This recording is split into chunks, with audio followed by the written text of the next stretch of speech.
Grey skies in Hong Kong, you were mentioning, Craig, for your arrival there, but blue skies for the company, as you pointed out. That's despite all these concerns about the, reluctance of the Chinese consumer, the domestic slowdown there, and these trade tensions? No, we are booming, though. I mean, it's still a great story for us. And I think one of the stories of the decade still is that of leisure travel. So we've seen a little bit of slowdown in some of the business sectors, but leisure travel is growing at 4x of business travel. And I believe, according to your numbers, 70% of international arrivals are coming from China and Hong Kong and elsewhere in Asia. Is that still where you see the source of growth, or is there going to be a slowdown in China that will bite into those numbers? Are you looking elsewhere for new sources of growth? No, all of Asia still is growing, but as far as outbound growth, the huge story still is China. I mean, China outbound is our number one source market for all the resort destinations, city destinations in Asia Pacific, and it's still a huge outbound market for places like London, the U.S. And it's not just business travel again; it's the leisure travelers that are growing, and that's what's really spurring our growth and helping us to grow by 40% in the next couple of years.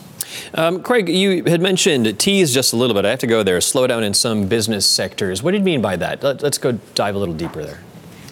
Well, I think with some of the trade tensions, we've seen some of the manufacturing areas slowing down a little bit, but we've been able to replace it with in other areas. So other areas geographically, we've seen huge growth in places like Vietnam, Indonesia, India. But we've also seen this been replaced by leisure travel. And so it's in one section, we're just replacing it with somebody else. Right.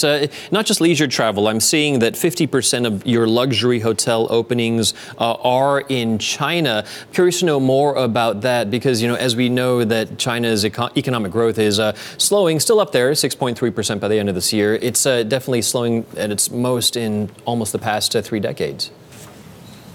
It's slowing a little bit, but the interesting thing about leisure travel is it's much different today than what it used to be. When I was a young child, leisure travel was only for the uber elite and uber rich.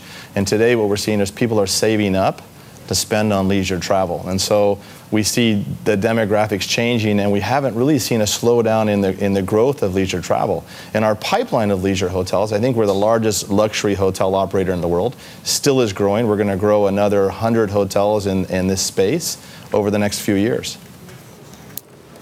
In terms of the most recent holiday season, the Chinese New Year season, did you see a strengthening in your numbers compared to previous years?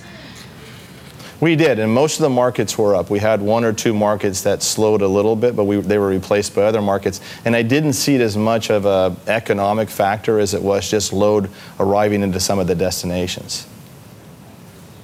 If you're not worried about the Chinese slowdown or the slowdown of the Chinese consumer or trade tensions between the US and China playing out, I'm wondering what you think are potential headwinds. What would you be actually looking at as potential risks to the expansion and growth plan?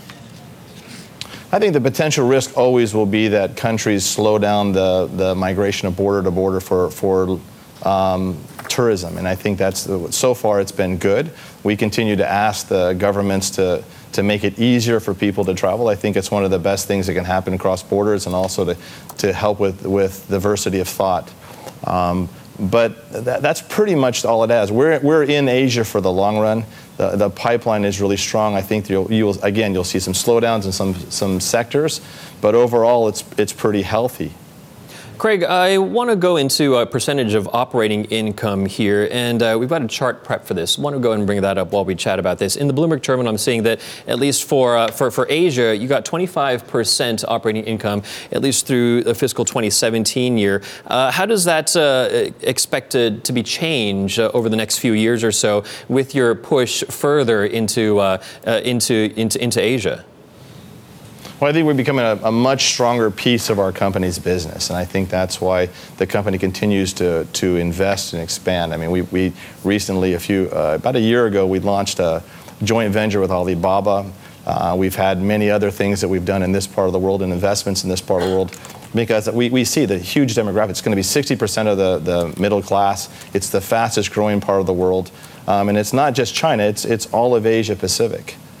All right. So you mentioned Alibaba. I want to go into the digital space actually here, because a lot of platforms, of course, are doing that. What are you doing in terms of any kinds of digital transformations? There is really big opportunity to circumvent traditional ways to book hotels or to travel, really. Yeah, and it's actually been really positive, and probably one of the biggest stories for us is we just launched a new travel app, and it's called Marriott Bonvoy. We've put together Marriott Rewards, Ritz-Carlton Rewards, and also SPG all into one app, and it's really a seamless way of booking experiences. And so what we've seen today is it's moving from offline to online, and how can you make this happen all the way through the customer's journey? And so some of these things are about, can you order your meal ahead of time from the airport so that you arrive and your meal's ready for you? Can you request special pillows for your room on the app? Can you book it ahead? The digital space also includes the opportunity to go into your room using your phone as the key. And so everything is happening in the digital space today. Craig, as an American company, I'm wondering if you see it as a risk in terms of, we know the Chinese consumer can be very good at boycotting American brands if they're perceived, or the country is perceived as having done something similar to China. Is that kind of, I guess, retaliation on that level something that worries you? It's something that you always think about, but in our space, though, you have to imagine that almost all of our hotels are managed by Chinese. They're owned by Chinese, and our team that manages China is Chinese. And so in many ways, we're an American brand run as a Chinese company in China.